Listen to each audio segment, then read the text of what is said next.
Hey, so I was wanting to talk talk about a couple of things. We need to talk. You, we need to talk. A guy I follow on Facebook, who's a pretty well-known Bardonian guy. I've chatted to him a couple of times, and he's also an author. He's written a few books. I bought a couple of them about basically. He's like a master evocation guy, and so he's written a bunch of books on evocation. He's like evoked everything. Anyway, he had this thing he put on his Facebook today, which says, Satan, Illuminati, and Kabbalist, they are guilty of everything. So at least I read in many comments on Facebook noise. It's not that it has nothing to do with the truth, but not with common sense. So if you're looking for the guilty, you will find them in your official political parties. He's talking about Poland, I guess, state institutions and religions, and not in Satanists who are minor by number and influence and don't understand something about magic. Not in the illustrations that were created by fighting against darkness, and that can be Christians, Jewish, or Hermetic. So your problems are in real enemies and not in some invented enemies. Stop with nonsense and start looking at reality. Blah, blah, blah, blah. Right. So interesting. Anyway, it struck me as interesting because this is like, that's my pivot. One of the things I've been pivoting on lately is this whole idea with meditation about moving into this sort of more Buddhist Tantric style of meditation, which appears to be based on physical reality, right? Now, it's important. It's an important pivot point. Obviously, I mean, the pivot point between like the etheric, imaginative world and the perceivable with the senses world, right? I mean, how are those things connected? And where? Where are they connected? Now, what he's pointing out here in his little phrase is that oftentimes we're so caught up with the imaginative aspects. Like he's pointing out, we're caught with these imaginative aspects on Facebook about politics that we forget about about what's really going on, like literally. Now, one of the problems is not this isn't a political chat. Is that it's difficult to perceive what's going on, and the actual reality of what's going on is more than we can perceive. Right? It's way bigger than what we can perceive. Which is actually one of the big problems with this whole AI thing is like it's, machines perceive everything. Well, they don't perceive everything, but they have access to huge amounts of information which humans can't perceive. So it puts us in a layer of abstraction, which is dangerous. But in the context of meditation, there's this aspect of pivoting between the imaginary and the real. The imaginary and the real. And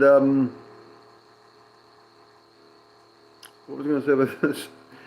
The imaginary and the real. And one of the things is that to get to understand where the division line between these two things is.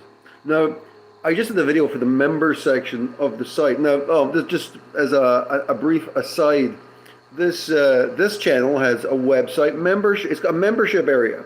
Unfortunately, YouTube's temporarily paused the membership because apparently they want me to put a PIN number into the system, which they're sending by snail mail, by the U.S. mail. So I may never get it, but they're sending that. It should be here in the next 3 or 4 weeks, and then the membership will be reopened.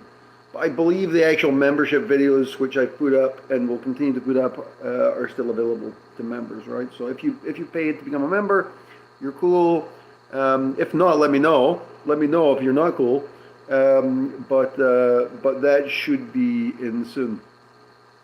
Anyway, I just did another video for the membership section, and in that video, I was talking about the limitations of energy work. Now, if you follow this channel, I've been a big proponent of energy work. Big proponent of energy work, right? That was really a huge breakthrough for me. And my big breakthrough really came from Robert Bruce's book, Energy Work, which used to be called New Energy Ways. And that's a great book. But as I mentioned in the video on the other video which I did, it's got limitations, and the limitations seem to be that it's not a real conscious practice. It's not real conscious practice. So one of the things is I've been doing a lot of reading of like Buddhist and Tantric and Sana books and stuff like this, and like it's just really interesting how they meditate. I mean, the meditation in those disciplines is really different than the energetic meditation. Actually, it's different than energy meditation as Robert Bruce visualizes it. It's actually not completely different to how Franz Bardon. Well, it's different than Franz Bardon too.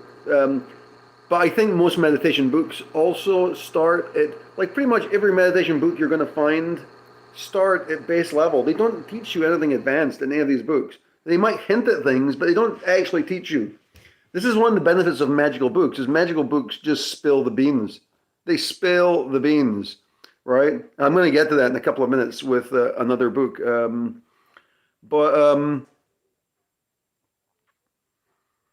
Yeah, so one of the things with energy work is, like, Robert Bruce spends a lot of time talking about moving energy, but he never really gets into like the construction of consciousness or why you might want to do things, or So there's sort of a limited impact, which you don't really get from his work, but you do get in other works. And this is the really interesting thing. Like in the interestingly, this book that I was reading, The Mind Illuminated, was actually, there's two books I've read which have been quite good books, The Mind Illuminated and the Mastering the Core Teachings of the Buddha, which are both Buddhist-based books, right? And interestingly, on the Franz Bardon group the other day, they were talking about those two books, because apparently they're like two of the most popular books for Franz Bardon practitioners to sort of use to sort of augment their sort of study of meditation. Didn't know that. But in particular in the Mind Illuminated, and also with I'm sort of following along with Viktor Kufayev's studies, they both sort of take a perspective of that when you meditate, you have to meditate in the physical body, right? Physical body. So like with Robert Bruce, he's sort of saying, imagine energy moving through your hands. Imagine energy moving through your chakras. And from personal experience, it's explosive power. It's explosive. But it's not contemplative, right? It's not contemplative.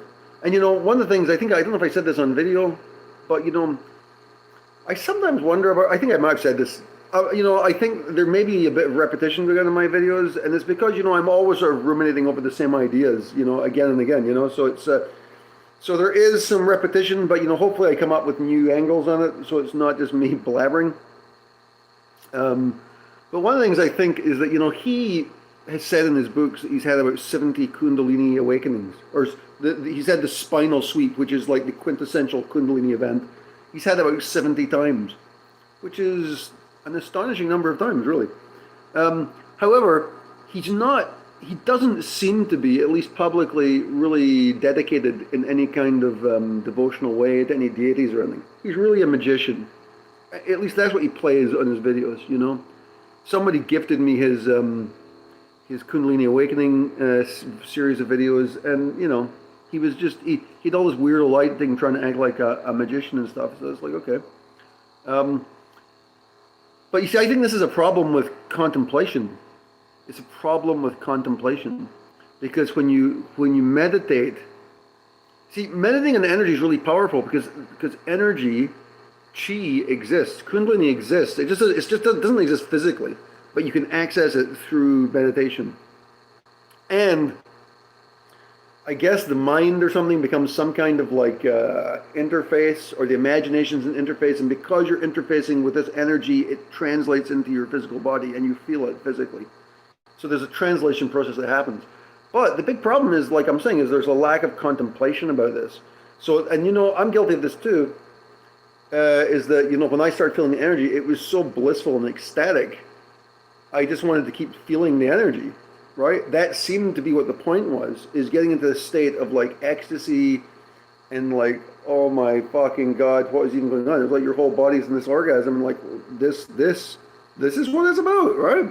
That's what it's about. But I don't think it is. And the problem is that hold on a second. I'm just going to take a note here because I often forget what I'm talking about. So I'm just going to write something down here quickly.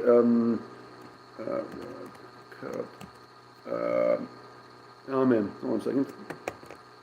Look up metaphors for.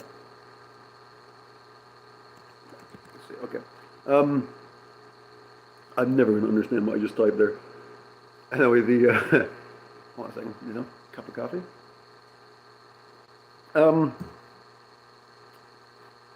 So it's this lack of contemplation, right? About what the energy is.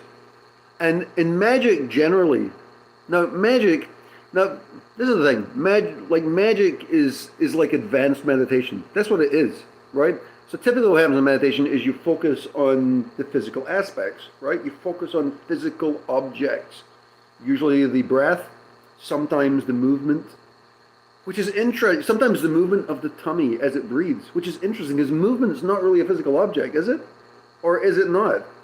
It's kind of like a verb. So if you're focusing on movement, you're actually focusing on a verb, right?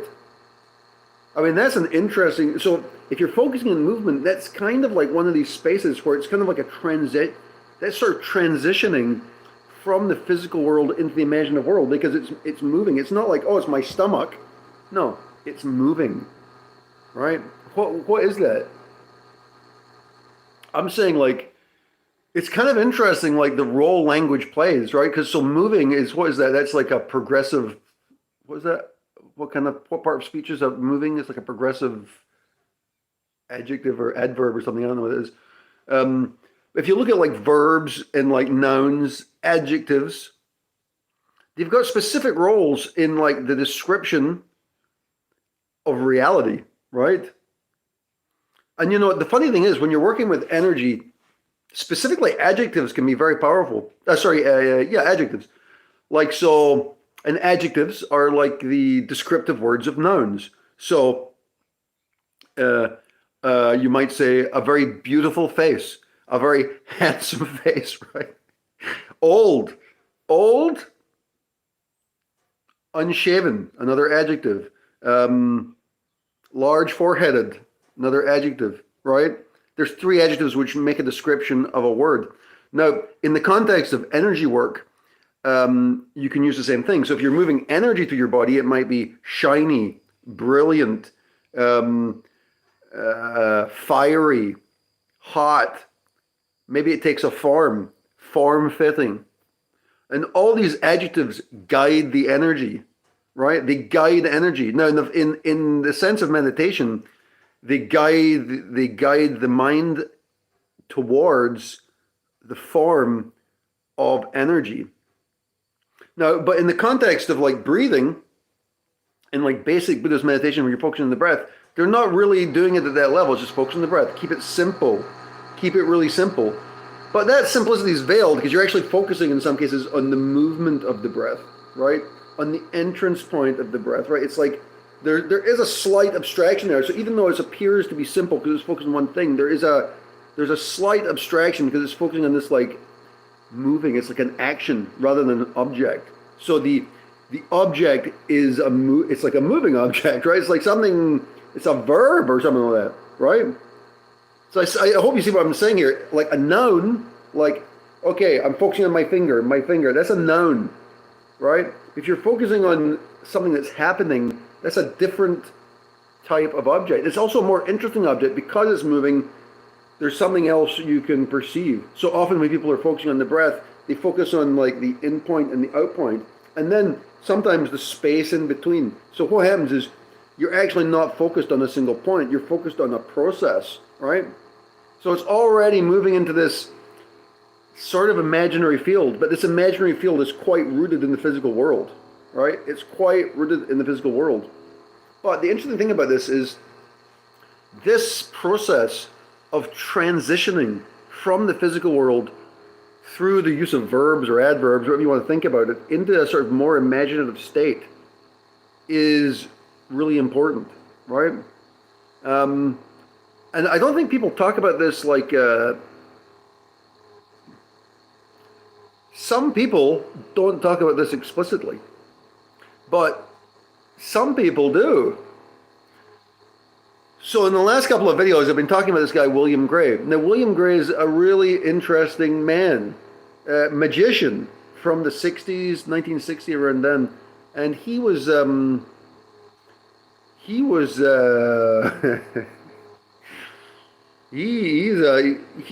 like, well, so I was going to say, like, the big books for me have been like initiation, all the Franz Bardon books. I mean, there's tons of big books, but like the ones I talk about repeatedly, energy work, and then the books by William Gray are really, really important books. In many ways, more important than the other ones because he's so well written. But I had a real problem with his books 3 years ago. I've got a video which is no longer on the site, but I was watching it earlier. Sword. Can I switch it here? He's talking about the rod. He goes through a whole process of how to think Called like a rod. Ayahuasca Magic, Thought, Deformation, and Disintegration. Oh man, when I was listening to this, So, it just struck me as odd. I just put that video onto the membership section. I've unpublished it years ago because I was embarrassed by it because what I describe in that video is some events that happened to me while reading a book by William Gray. And in this book, he describes a technique of transitioning from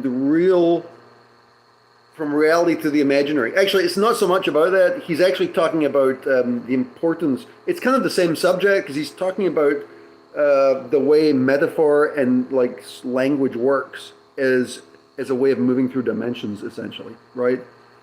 But when I was listening to this one night several years ago, 2017 apparently,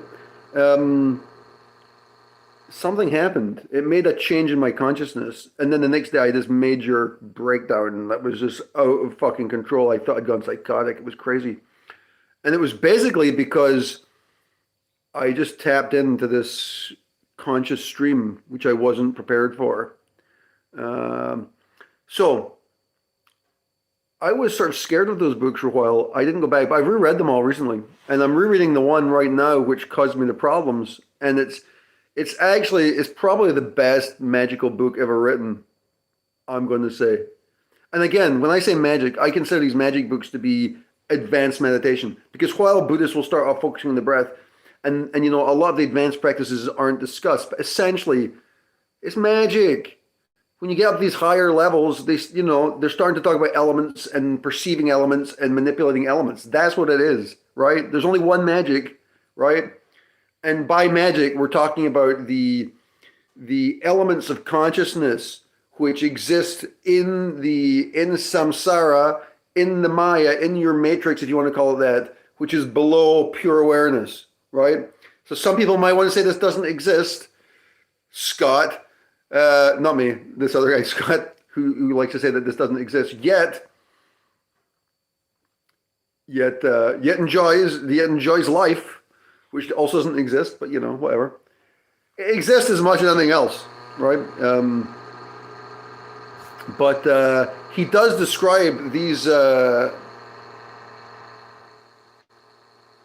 this language of this metaphoric language, which is the instruction set for reality. Let's say that's what it is, right? But you got to be careful with this because, as I mentioned in my last video, you are playing with the power of God here, and so you got to be very careful. Just watching that video, man, I remember that day, man. That was the scariest day of my life, I think. Yeah, it was pretty scary. That the video is called "Thought, Deformation, and Disintegration," and what I'm talking about is my mind. Like I was sitting there, and which is an interesting point actually, because what was happening at the time, I didn't know how to really manage consciousness. I hadn't experienced pure energy yet, and Kundalini. Well, I had Kundalini, but I didn't know how to manage it. So what was happening is I was going through this happens with people with Kundalini. You go through these disintegration processes and the whole world collapses in front of you and you go into existential crisis and you end up in mental wards until you balance out. None of that happened to me. Could have, but it didn't. I didn't know how to manage it at the time. And it was just too much information to give me. And so I never really spoke about this stuff really afterwards, because I thought it was dangerous. But it's not really dangerous. It's something which it's something people should be aware of probably, but be careful about and contemplate, right?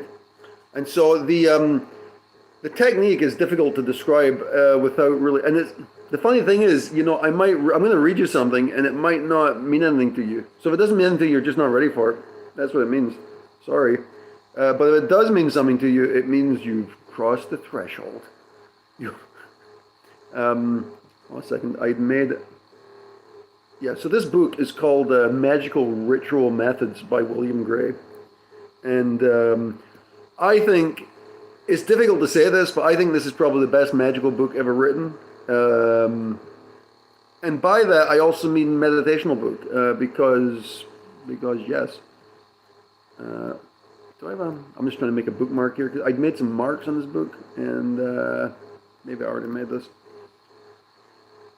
But it's hard to say that because all of his other books are amazing. They're equally as good, but this one's quite granular about because you often read magical books. It's all about drawing circles and all this stuff, and it's it's not abstract. It's not real granular, and it doesn't really talk about the point, right? So most magical books are really about gaining power, dominating your enemies, smiting those who have offended you, gaining wealth, all this kind of stuff, right? So, a lot of magical books seem to be based around those. Certainly, I love magic as it's presented on YouTube, is presented that way, right? But it's not really about that. It's really about connecting to divinity, is what it's about, right? So, in this amazing book called Magical Ritual Methods, he's got a chapter here. And if you do pick it up or find it on free internet, because I found all these books free on the internet, so you can find them. There's a chapter here called Speaking with Symbols. And speaking with symbols this is the chapter, I think, which causes the problems. What's amazing is, and part of the problem is that when the problem occurred, he was talking specifically about wands, magical wands. Now that sounds like Harry Potter. But what he's really discussing, he's actually talking about physical wands too, but he's talking about the symbol of the tarot, which is the fire element represented by the wand, which represents the will. It represents your will. It also represents the Manipura chakra. And so what he says here, and there's a whole bunch of stuff. I'm coming in here 3 pages into the chapter. So he's talking about symbols. And the idea here is that symbols can have many meanings. So if we think about a wand, it's got some kind of meaning. What kind of meaning does a wand have? And what he's talking about here is really contemplating what the meaning is. Meditate upon what the meaning is of this symbol. Now, there's 4 primary symbols of the tarot: cups, shields, wands, and swords. So when I had this problem a few years back, I had only got to the wands part. And wands is synonymous with rods, so he might use the word rods here, right? But anyway, I'll just read a little bit and it will inspire me with more ideas. It is this principle and ability of going inside a symbol that constitutes whichever magical power we may personally acquire with it. Going inside the symbol. If we remember that symbols are the tools of consciousness, the same rules in learning skills with ordinary hand tools apply to symbols, whether magical or otherwise. There is an initial drawback in connection with magical instruments. In the case of physical tools and symbols, our best way of learning their use is to watch experts demonstrating them and then copy those methods until we have enough skill to evolve our own styles. With magical symbols, this is almost unheard of. We shall never even know they are in use at all until we have developed enough practice with them ourselves to recognize the fact that others are using them. So we must rely on ourselves and our inner guidance to provide us with grounding in the art of symbol working. To make a start of some kind, let us take an ordinary rod and proceed inside it. First, however, it must be obtained. Magical rods are traditionally procured in some special way, and it's precisely the unusual methods followed that make any rod magical. Okay, he goes through a whole process here of explaining how to manufacture and find rods, right? Hold on a second. Trying to down the page here. Here we go. Okay, so I'm skipping a bunch here.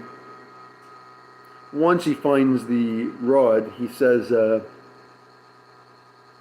hand-tailored rod becomes a practical symbol with which inner world contacts can be invoked all along its constructional lines. Materializing it is only half the task, though, and its main function should be evoking energies on non-material levels and directing them where they are needed. To do this, we must follow through the symbol of the rod inwardly until we can deal with its pure principles on their own planes. The most practical method of doing this is by meditation on the rod and materializing our ideas and information about it in words on paper or recording tape. Paper is the best because it gives rapid sight access to ideas, taking for granted that all physical symbols have some kind of mental and spiritual equivalence. We start from the material end of the stick and keep pushing our consciousness along it until it spiritualizes. Now you see what I'm saying here? He's starting with the physical and he's moving into consciousness.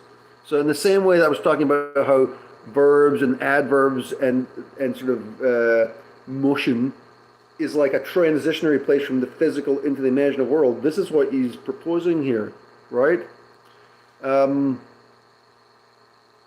So he's got a little list here, which is kind of interesting. I wonder if it's, yeah, I think I'm just going to turn the camera around because it might explain it better than me just talking about it. Here's the, well, okay, so let's just see. Okay, so the subject, rod. Okay, so we're talking about wands. And then he's got various thinking about this. If we think about it in the physical plane, we might think of it as a pen, match, a stick, or a bar. If we think about it in the mental plane, we might think about it as a word, verb, lighting, support, separate. Because it's in the same way a rod or a bar of wood can support something, it can also do the same thing in the mind. In the soul, it might have the effect of meaning, illumination, help, forbidding. In the spiritual realm, it might have the effect of intention, fire, an aid, or a preventive measure. Now, when he says prevention and forbidding, what he's talking about the role. He's talking about the role of the rod, like you might use it, like if you were, where's my pen? Like if you were chastising somebody, like don't you do that? So it's forbidding and preventing, or get away, right? So there's like, what he's pointing out is there's different ways of thinking about objects, right? Different ways. So the interesting thing about this is if you think about a pen, it's a pen, or it's a wand, so wands and wands and wands and wand, that's a really static concentration, meditation focused style of meditation. If you're going to do more of an insight meditation, which is the Buddhist way of thinking about this, you allow your mind to roam in a specific parameter space around the object. So what that little table actually describes is a specific parameter space to describe the objects. So, and what he's doing is he's moving his descriptors through the different elements, through the body, the mind, the soul, and the spirit. He's not using the elemental words here, right? But he's thinking about this in a variety of ways. And this is just the beginning. He gets really, really deep into this, right? Of course, this is the one that caused me problems back in the day. Is at one point, he thinks about the rod, then he extends the rod mentally.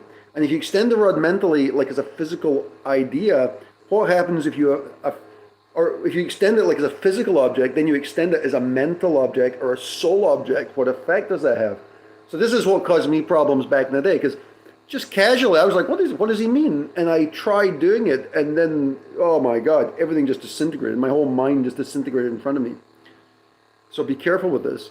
Now, it turns out what happens is part of the reason that happened to me is because I was really unbalanced elementally, and because I only read the part about the rods. You see, he also does the same thing about the cups and the swords. And you see, once you get all the information, It actually, one thing supports the other.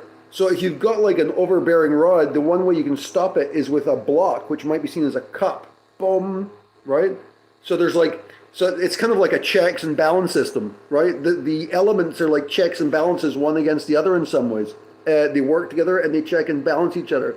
But if you're unbalanced, you have unbridled, infinite power, and it's dangerous, right?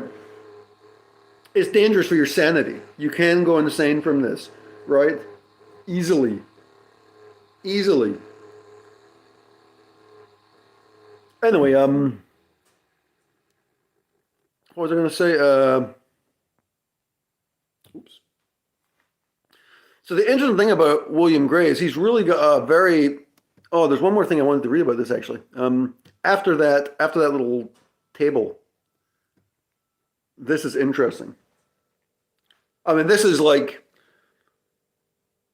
stunning. The secret is that we must find rods, ones, or whatever the symbol is, everywhere, and translate them into inner world language so that all matter leads us to spirit. And all spirit is capable of materializing as appreciable symbols. This is the real language of the angels, or Enochian. We do not use words for filling in the columns of our categorical stages between the inner and outer worlds. Symbols or ideographs or anything will do as long as it evokes the reaction from us. The guiding rule is the symbol itself, number one. 2, its material manifestation. 3, how we think about it. 4, how we feel about it. And 5, its principal spiritual original creation. Using such lines, we can keep our conscience pushing happily backwards and forwards between the worlds, bearing valuable freight on each journey. It may even carry passengers too. So this is the language for moving between dimensions, right? The language is symbolism. And learning how to move between these different vibrational, or I like to call them viscosity states, right?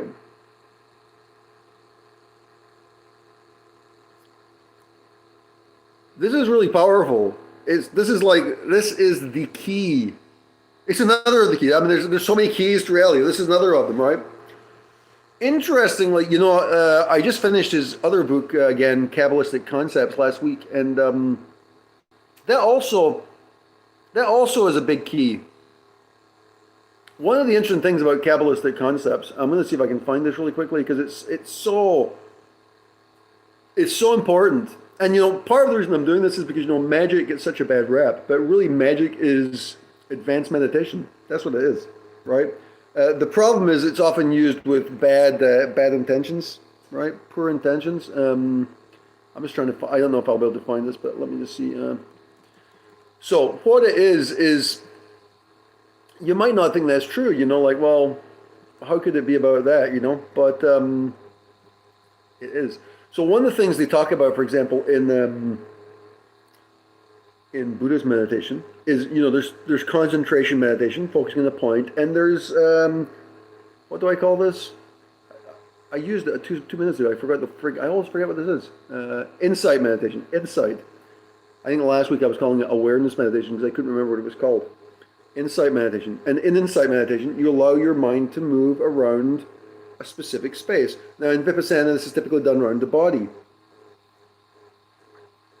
But what can happen is that this awareness of the body can drift into higher planes, into higher dimensions.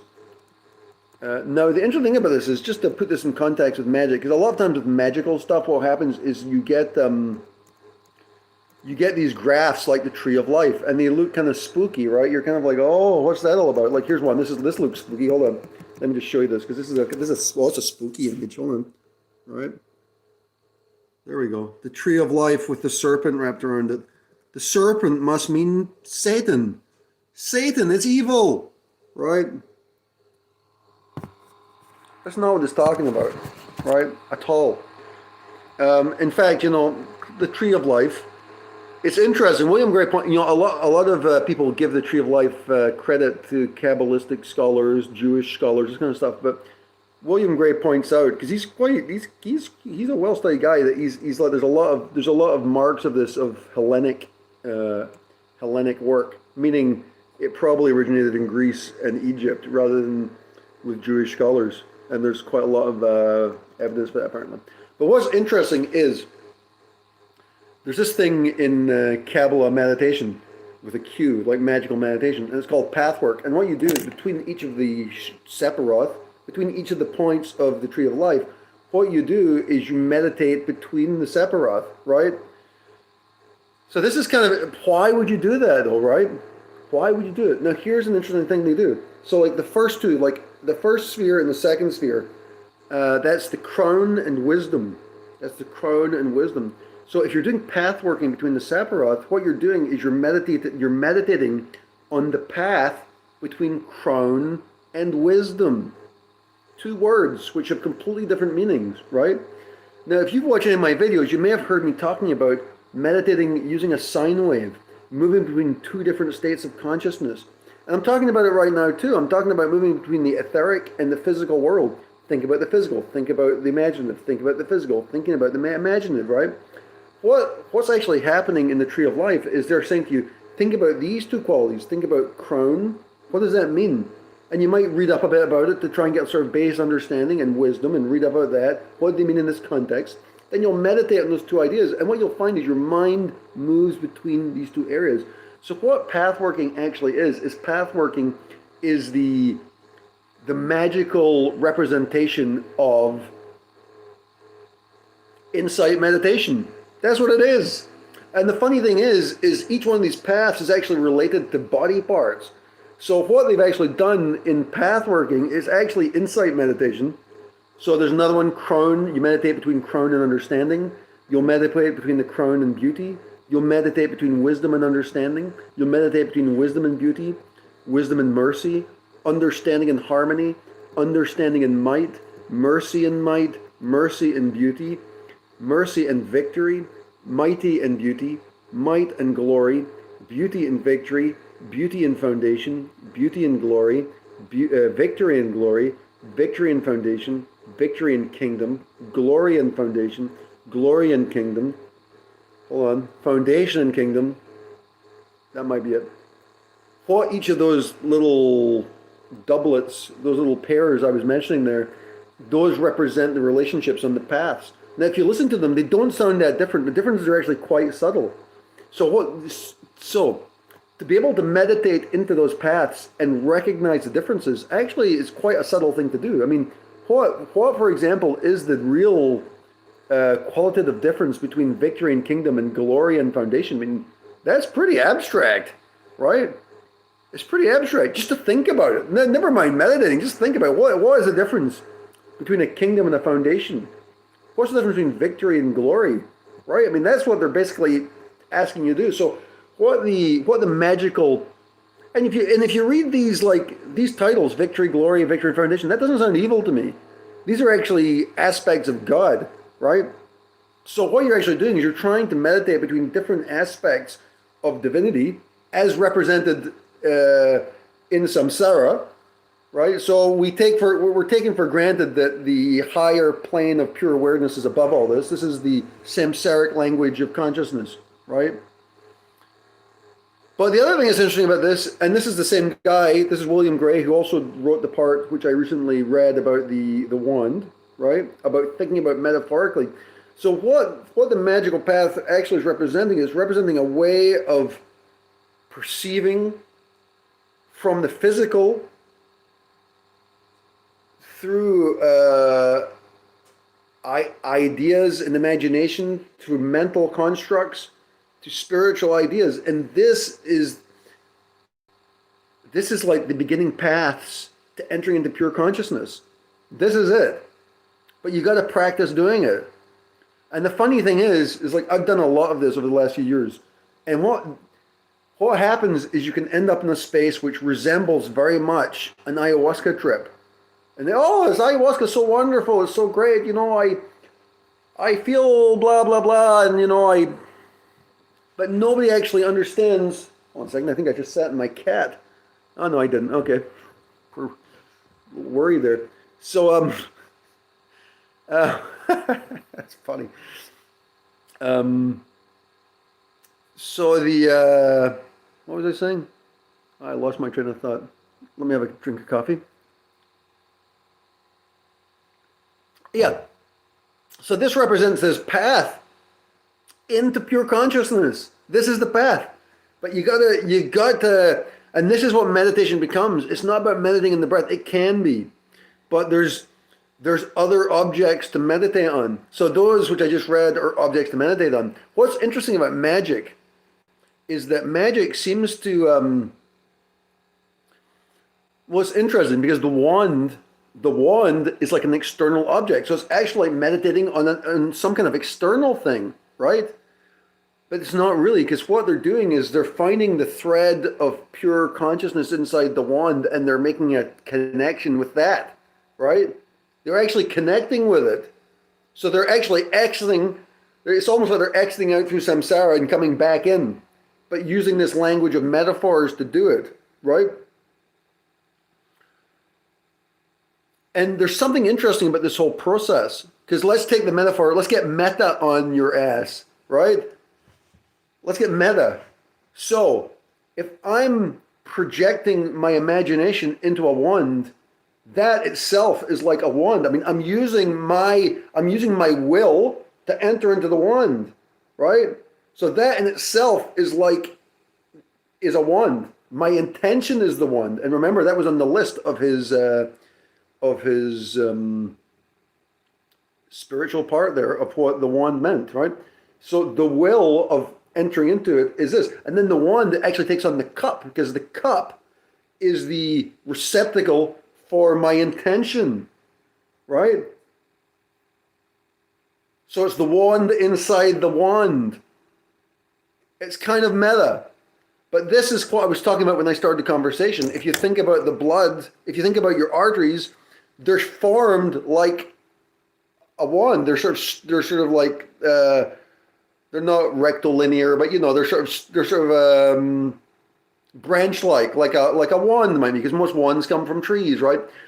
But at the same time, it's also a container for blood, so it's also a cup. And so this is what the magical process is. It's trying to have a multi-dimensional perception based on metaphor.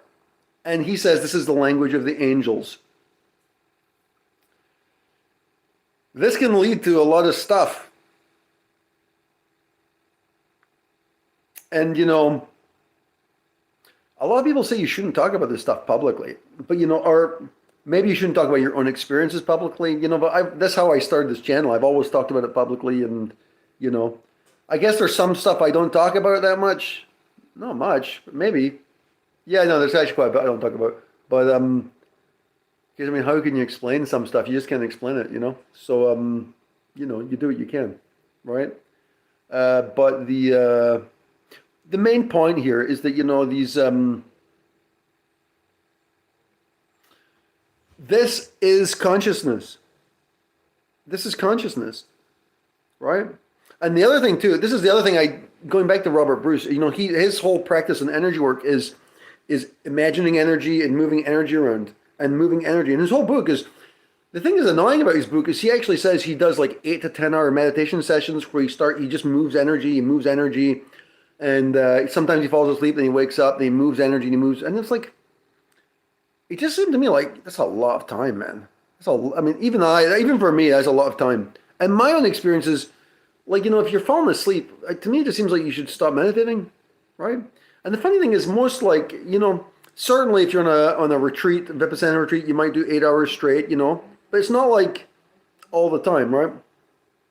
And I think on a lot of the Kundalini channels, people are on there saying, how can I awaken, how can I open my chakras? And, the gurus say, meditate on your chakra for 30 minutes. And over the course of several months, it will open, right? And also focused on devotion and this kind of thing. So I think one of the disconnects here is the devotional aspect. Like, in the same way that like I think with Robert Bruce, because he's just moving energy, it's very wand-like. It's pushing. It's like a push technology. He's pushing intention, and I think it's more important to observe. And observe is sort of being more like cup. It's sort of being a receptacle to receive information, right? And I think probably the best thing to do is move back and forth between these two states. And this is what I'm sort of doing with this imaginative, the etheric, and the physical thing. Focus, what are the physical reactions? What's the etheric reaction? What's the physical, right? Moving between these two states.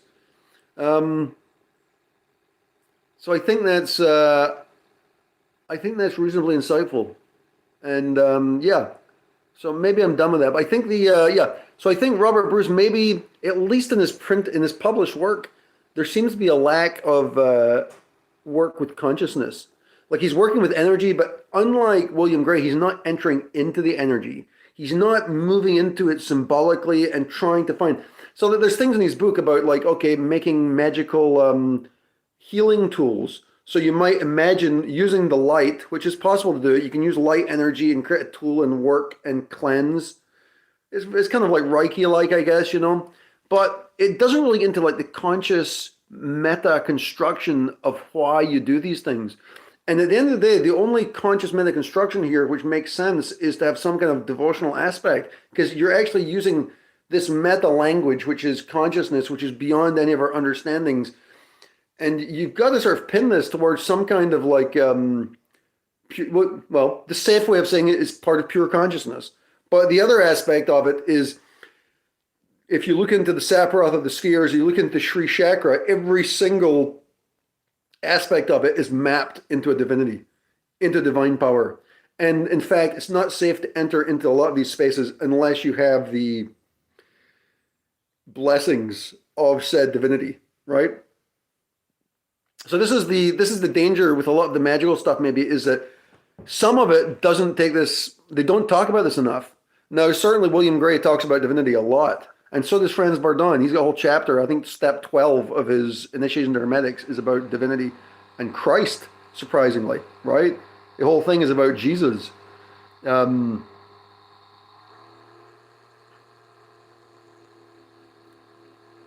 yeah, a lot of people don't want to think about divinity. They want to think it's about personal power and retaining your personal power, which is really just what it really represents. It represents a lack of conscious thinking about what you're doing. And this is really important because like previously when I was doing a lot of like work with sexual energy, that also was like a push technology. It was this energetic wand of pure energy. But what was more difficult was moving back up through the energy bolt I created, moving back up and then questioning it and sort of observing, is this real? Is this the correct path? And moving into it and doing this and sort of going back and forth. So rather than just saying, yeah, this whole thing is to establish my personal power. I mean, if you're that powerful, you surely have got the courage to question that belief, right? Why wouldn't you question that belief? Why wouldn't you? I mean, this is like consciousness 101, right? Why would you not question your assumption that might be true? Your desire that it might be true, right? Because it's really just a desire, right? And if you can identify it as a desire, you've already identified it as one of the a sort of magnetic, non-conscious element of samsara, right? Which should be investigated further. Yeah, so I think I'm done for today. Nice chatting. It was fun, and I'll talk to you guys later. Yeah, peace.